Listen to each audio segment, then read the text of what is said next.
Of Missy Bevers, murdered 1 year ago in the church just behind me. According to the search warrant, Midlothian police have seized a woman's white shirt size XXL. For nearly 10 years, the footage hasn't changed. A person is already inside Creekside Church of Christ in Midlothian, Texas. It's early morning, April 18th, 2016. The building is supposed to be empty, but the cameras show otherwise. A figure moves through the hallway, helmet on, face covered, a vest marked police across the chest. They walk from door to door, opening rooms, breaking glass, then moving on.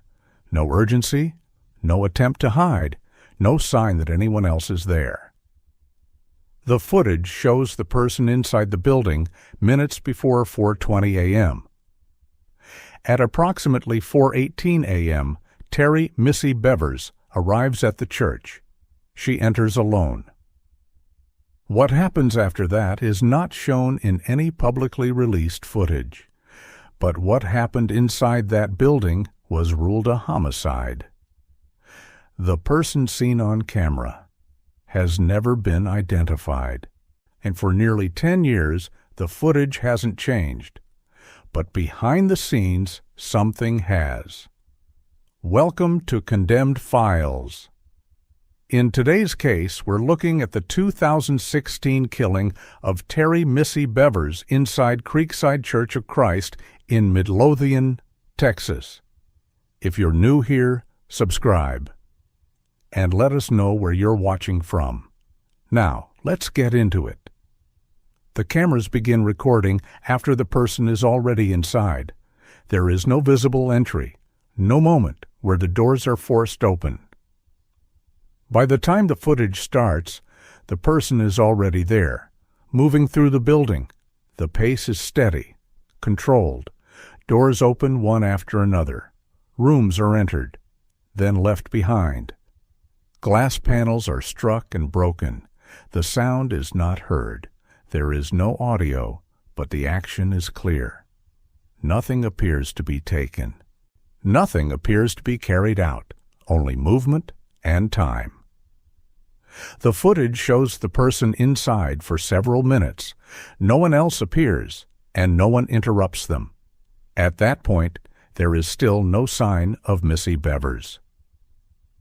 There are limits to what the footage reveals. No publicly released video shows how the person entered the building.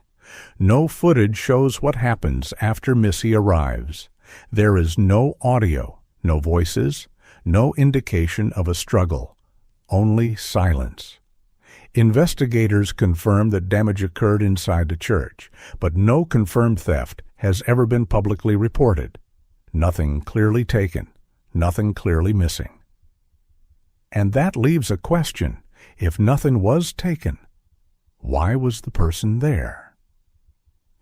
Missy Bevers lived in Red Oak, Texas. She was 45 years old, a wife, a mother of 3, and a fitness instructor with Camp Gladiator. Her mornings started early, before sunrise. Her classes followed a routine, set times, set locations.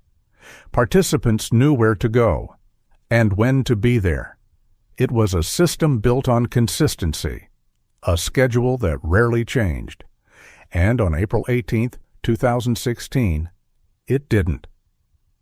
Creekside Church of Christ was one of the indoor locations used for her classes. When weather changed, the class moved inside. The time stayed the same, 5 a.m. Missy would arrive earlier.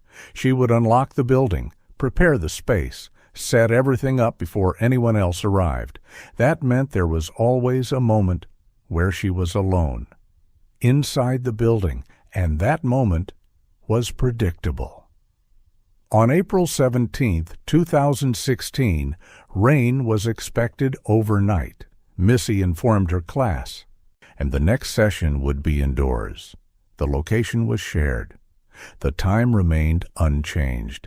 Everything about the next morning was known in advance. The place, the time, the routine. And once that information was shared, it stayed that way. Hours before Missy arrived, another detail was recorded.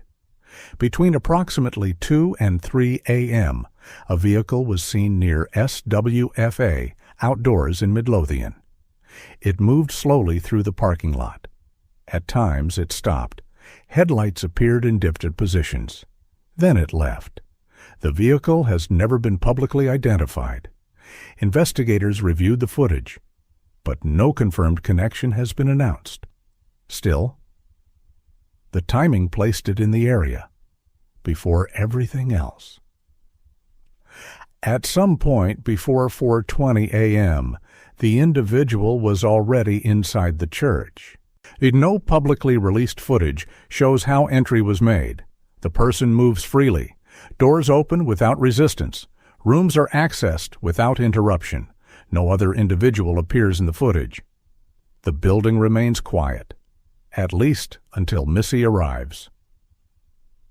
The movement continues room to room, door to door. Glass panels are broken in multiple areas. Investigators confirm the damage, but no confirmed theft has been reported. Nothing clearly taken, nothing clearly removed.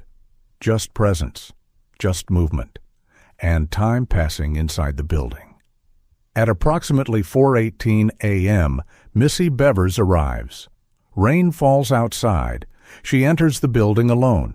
She begins preparing for the class, a routine she had followed many times before.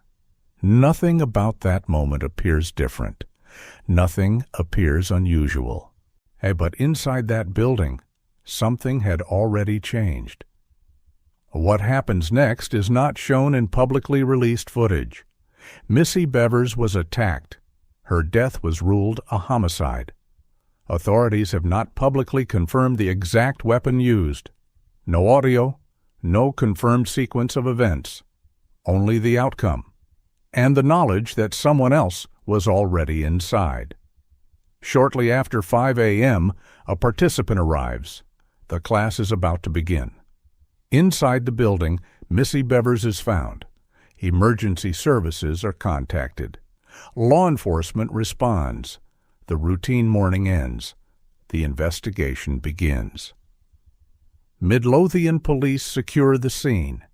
Investigators begin processing the building. Evidence is collected. Surveillance footage is retrieved. The timeline begins to form, and one detail stands out immediately.